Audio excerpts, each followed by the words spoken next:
Most people don't know who they truly are. Most of us have been conditioned from a very early age by our culture, by the society, our family, given an identity based on a number of factors: our nationality, our religion, our political party, our social class, and so on. But as we grow up, we may wonder, we may even reject some of these identities, wanting to find our own individual identity, because we each have this intuitive desire to know who we are. And in order to know, we have to look deep within. But rather than turn inwardly to find out, because we are so conditioned, we often seek our identity outside of ourselves. We continue to look for it in our social roles, our career, our religion, our relationships, and so on. And we rely a great deal on others to define us. We have this incessant need to label ourselves, to put on some persona. And we can identify so strongly with that persona that we never really discover who we truly are. The word persona is Latin, meaning mask, and it was initially used to refer to the character that one would embody in a play. But imagine playing a character for so long that you forget who you are behind the mask. And that's exactly what we do in this play of life. We take on various character roles, never knowing who we are behind the mask. But we do this often unconsciously, without ever really being aware of it. And I think that deep down, we want to know who we are. But rather than finding out, we continue to create these artificial identities which offer us the illusion of knowing who we are. Because it's very easy to attach a label and then to define ourselves according to that label. And when people ask who you are, for instance, they're not really asking who you are at the core of your being. They're often looking for some way to categorize you, to label you, to define you. And there's such an enormous pressure from society for you to adopt a label so that people can identify you, and then make all kinds of judgments based on that identification. I remember on my own personal journey, I never really fit in well with the rest of society. I didn't simply adopt the beliefs and ideologies of the culture. In fact, I often questioned these things. I needed to explore and find my own way. And on that journey of exploration, I studied a number of philosophies and religions. And whenever I found something that really resonated with me, I would begin to identify with it. And with some sense of relief, I would take on a label. I could call myself an atheist or a Buddhist or a Vedantist and so on, depending on where I was on that journey. And it was always this aha moment in which I felt like I finally knew who I was. And when others would ask, I could give them an answer. So it's very convenient to have these labels. But I would often find after some time that the label seemed to no longer fit, or maybe it never really fit that well in the first place, because maybe even if I agreed with this philosophy or teaching for the most part, there would be a number of aspects which I found disagreeable. Or I would find that others I met who identified in that same way had a very different understanding or perspective. At some point, I began to question why it was that I had felt this need to identify with any particular label at all. Doing so had seemed to limit me in a number of ways, and also created a division between myself and others. So at some point, I gave up that need. I stopped labeling myself according to my religious and philosophical views, and I found that this offered me a great deal of freedom.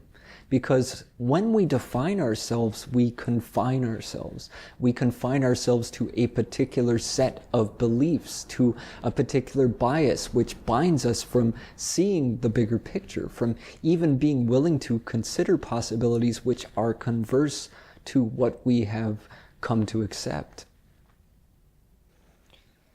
What I've observed in myself as well as in others is that when we strongly identify with a particular belief identity, it creates a number of problems.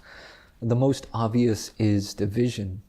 Whatever I identify as separates me from those who do not identify in that way, and especially from those who identify with some belief which challenges my own belief. There's a tendency to imagine that we're distinctly different, yet the reality is that we have much more in common than we have in distinction. But we may be so focused on this one specific difference that we're essentially blinded to our similarities. We tend to magnify our differences to the degree of seeing very little other than that. And of course, this creates all kinds of conflict. Another problem is that these labels allow us to make certain presumptions about one another. The first being whether or not we're going to get along, because if I've decided that those who identify in some particular way are my adversaries, then I won't take the time to get to know the individual. I can make all kinds of assumptions based on whatever label they identify with. Before we've even spoken to one another, I can decide whether or not I like you or not, whether I consider you intelligent or stupid, whether I consider you good or evil. All of that based on a label that is based on some belief which you have, which doesn't necessarily take into account all the many other aspects about you. But I can make assumptions about these other areas simply based on that label, based on my own presumptions and prejudice. But perhaps the greatest problem that arises from this belief identity is that it can often prevent us not only from connecting with one another more intimately, but from being able to come to a greater understanding of life and the universe and who we are at the very core of our being. First of all, we have to understand that there's a difference between believing and knowing, because to say that you believe something is essentially an admission of not truly knowing. Now, I talked about this in another video titled Belief, Doubt, Skepticism, and Uncertainty, and I recommend watching that if you haven't already.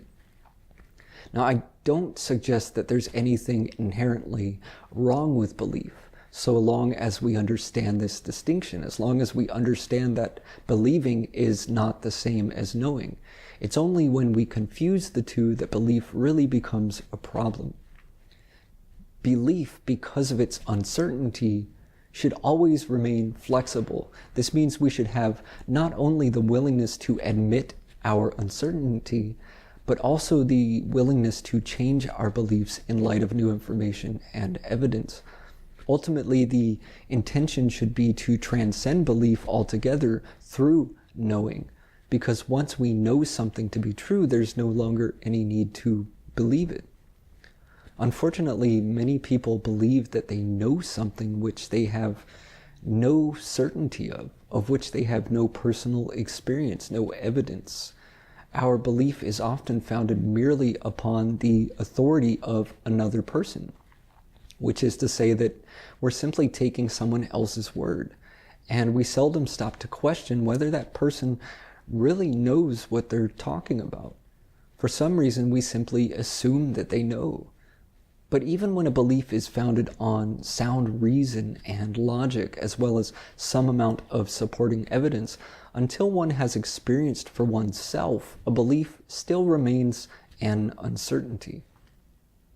And it could very well be that we can never have absolute certainty in regard to anything, in which case we should always be willing to consider that what we believe to be true may turn out to be false, or at least inaccurate. As I said before, there's nothing inherently wrong with believing in something. Belief itself is a very natural thing. It may even be unavoidable, but it becomes problematic as soon as we begin to identify with it, as soon as we create a persona around it. We all have this innate desire to know who we are, and so in order to fill the void of not knowing, we take on these various personas in life through various labels and identifications. Furthermore, there's a tendency to invest a great deal of personal identity into that persona, to the point that we are defined by what we believe, and we mistake the persona for who we truly are. The reality is that you are not your beliefs. The problem is that most people don't make this distinction. And so when their belief is challenged, they feel as if their very essence is being challenged. If their belief is attacked, they feel that they are being personally attacked. So you can see how this creates a problem, because what happens when you feel attacked? Naturally, you try to protect yourself. You try to defend yourself. But what is it that you're defending? Are you defending yourself, or just an illusory idea of who you are, a concept, a belief? When you identify strongly with your beliefs and someone presents you with a conflicting viewpoint, you feel attacked. You automatically reject it without any consideration whatsoever. You automatically go into defense mode in order to protect your belief identity. Or maybe you run away, you close your mind, you refuse to look at the conflicting information or evidence. You try to ignore it, to deny it, to dismiss it, to rationalize your way around it. You basically put a shield around yourself to keep that information at bay, because you think that if the other is able to somehow destroy your belief, your persona also gets destroyed. And who are you without your persona? You think that the persona is you. So if the persona is destroyed, you are destroyed. And this is why there's so much need to protect it, to defend it.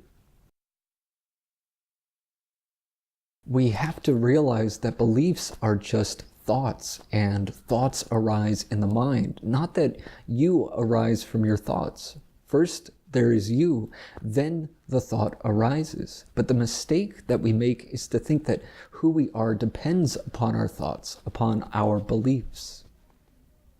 Who we are is the one having the thoughts. Before the thought arose, you existed already.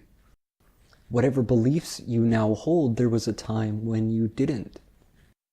No child is born a Christian, a Muslim, an atheist, a Democrat, a Republican, or whatever it is that you may currently identify as. All of that comes later, and sometimes these identities change. We can convert from one religion to another, from one political party to another, and so on. So who you were then as a child was not dependent upon those beliefs, and who you are now is the same as who you were then. Essentially, there's no difference.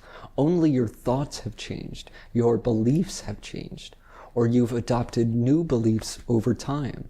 So recognize that who you are is not your thoughts, not your beliefs or concepts. When someone criticizes your beliefs, they're criticizing an abstract idea. But when we identify so strongly with that idea, we feel as though we ourselves are being criticized. We take it very personally. And because we take it so personally, we automatically go into defense mode. We don't even consider the possibility that maybe the other person could be right. Or maybe they're not. But either way, there's no reason to react so defensively, because we are not the one being attacked. Only the belief is being criticized. Just notice when someone is challenging your beliefs, how you feel in your body. Notice how your body tenses up, your heart rate increases, and so on. Notice how you become angry, which is often an expression of fear. All of these reactions are normal when we're in physical danger. But isn't it interesting that your body is reacting in this way when no one is actually physically attacking you, but merely attacking a belief, a thought, a concept? No one is attacking you. Only the belief is being challenged. And the only reason you feel attacked is because you so strongly identify with that belief. You think that the belief is you. Therefore, when the belief is attacked, you think that you are being attacked. I've seen a lot of arguments between people who hold opposing viewpoints, Democrats and Republicans, theists and atheists, and so on. When two people with conflicting viewpoints argue, notice what's happening.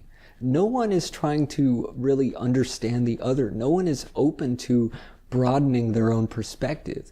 Both are simply trying to defend their own personal belief identity. Both are unwilling to truly hear the other, to consider the other viewpoint.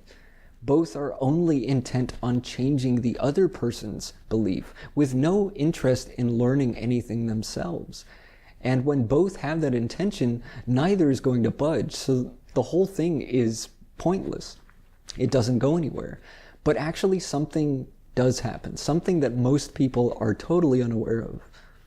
What many people don't understand, once again, is that when you threaten someone's belief identity, they go into defense mode. And what happens is that their belief actually becomes more solidified because the persona, the false self, the ego is trying to protect itself. And it does this by putting up a shield.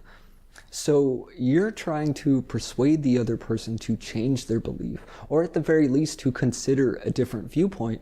But actually, the more you confront them, the stronger their belief becomes. So really, you're just getting the opposite result. You think that the more that you argue and the more evidence you present, the closer they will come to accepting your argument. But actually, they're getting farther and farther away. Their belief could be completely unfounded on anything rational or logical, and you could show them undeniable evidence that their belief is utterly false, and they will still reject that evidence. Why? Because they don't differentiate between the belief and who they are. To them, it's the same thing. So it's not a matter of mere belief. It's a matter of personal identity. It's a matter of survival. It's a matter of life or death. And the more that someone's personal identity feels threatened, the more it protects itself by hardening and shielding itself from what it perceives to be a threat to its very existence. All of this is because of this belief identity. It's because we allow our beliefs to define who we are rather than viewing them as something that we simply hold. And as long as we do this, we make it very difficult to learn anything new, to broaden our perspective and understanding. And ultimately, it can prevent us from finding out the truth.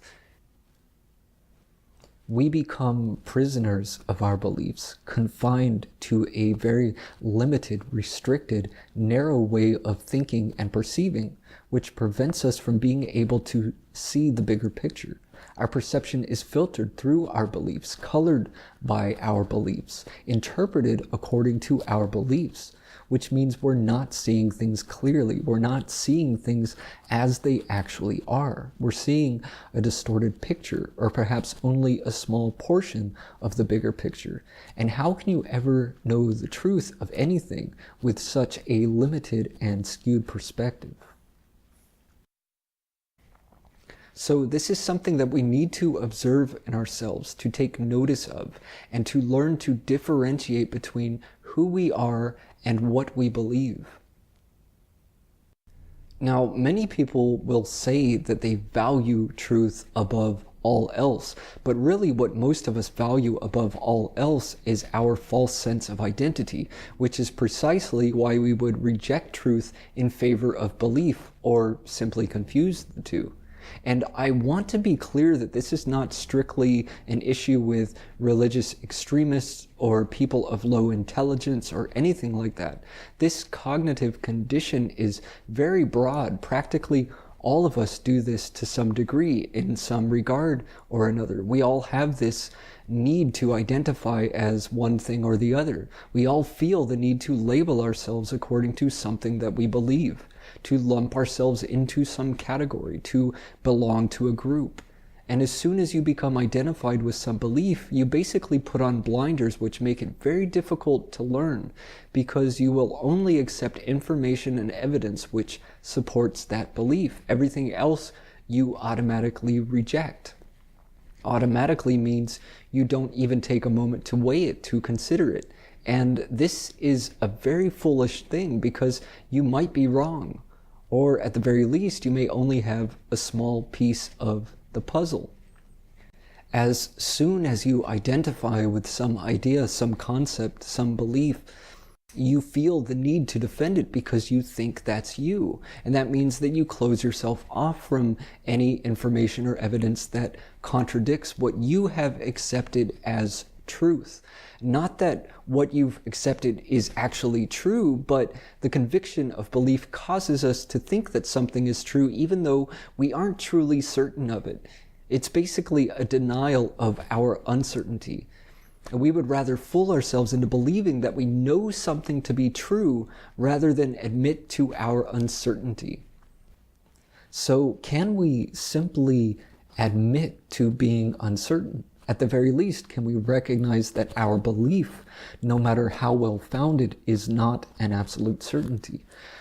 We're often so willing to question opposing viewpoints, but how willing are we to question our own? Because if we truly want to know the truth about anything whatsoever, we need to be willing to question our own beliefs.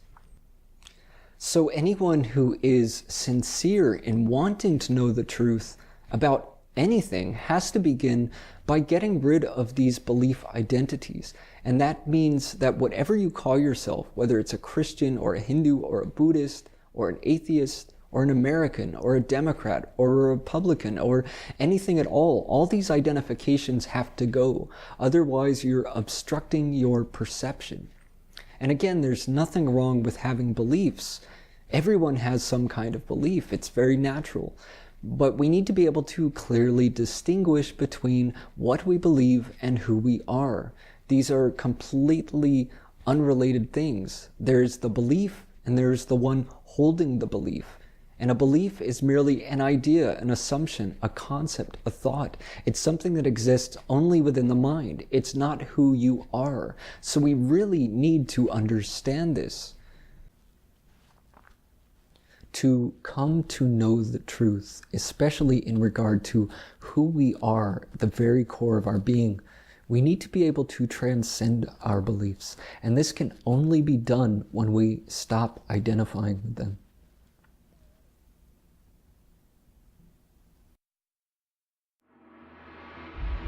If you find this content valuable, don't forget to like, share, and subscribe.